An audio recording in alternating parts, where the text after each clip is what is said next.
Dai Ale, racconta a tutti che cosa sono le alghe di kelp. Anche tu vuoi sapere cosa sono le alghe di kelp? Allora guarda il video, ma prima la sigla. Si trovano sempre più prodotti a base di alghe, ma spesso ci chiedete proprio l'alga di kelp. Ma cos'ha di speciale quest'alga? In realtà con il termine kelp ci si riferisce a un gruppo di alghe che comprende circa più o meno un centinaio di specie e sono conosciute col nome comune di laminarie, oppure, udite udite, col termine inglese kelp.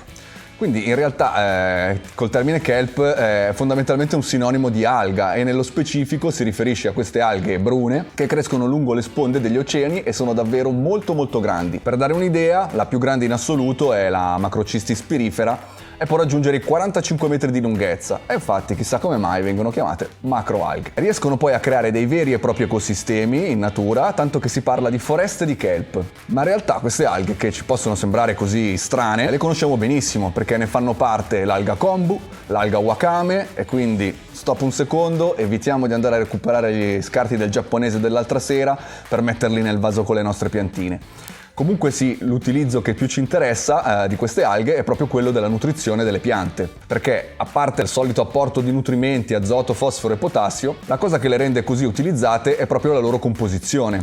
Sono infatti molto ricche in aminoacidi, vitamine, citochinine, auxine e acido abscissico. Questi ultimi tre sono appunto degli ormoni, o meglio dei fitormoni, visto che sono proprio tipici specifici dei vegetali, che si comportano come dei promotori della crescita. E questo cosa vuol dire? Semplicemente aumentano e migliorano la crescita delle radici e dei germogli. Inoltre influenzano il tempo di fioritura.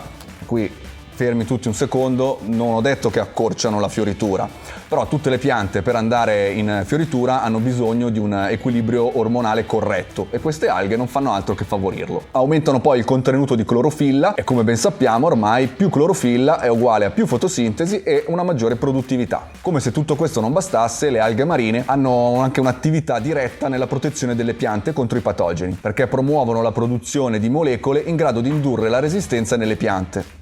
Che detto in modo semplice non vuol dire altro che far produrre delle molecole che lavorano più o meno come degli anticorpi e quindi permettono alla pianta di alzare le sue difese molto rapidamente quando è sotto attacco. Inoltre è stato riportato che l'applicazione di estratti di alghe migliora la tolleranza delle piante a condizioni ambientali e del suolo sfavorevoli come possono essere lo stress termico e soprattutto la siccità. Quindi insomma sono dei veri e propri stimolatori per le nostre piante. Le alghe più studiate e utilizzate in agricoltura sono fondamentalmente due: l'Ascophyllum nodosum, che è un'alga che prolifera sulle coste dell'Oceano Atlantico, conosciuta anche come alga norvegese perché ovviamente è molto diffusa in quest'area, ma è anche presente in tutte le coste del nord Europa, l'Europa nord-occidentale, nell'est della Groenlandia e anche nelle coste orientali del Nord America. E poi invece abbiamo la sorella del sud, diciamo, che è l'Eclonia maxima, e viene anche chiamata bambù marino, ed è appunto una specie di alga originaria degli oceani meridionali. Si trova lungo le coste dell'Africa meridionale, dall'estremo sud del Sudafrica fino al nord della Namibia. In commercio abbiamo sia estratti di alghe solidi che liquidi, come potete vedere qui sul banchetto, quindi si possono utilizzare sia quando prepariamo i nostri vasi o mettiamo a dimora le nostre piantine nel terreno, miscelati direttamente nel terreno i prodotti solidi,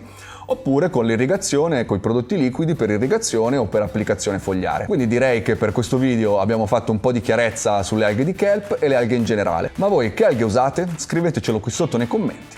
Ciao growers e alla prossima!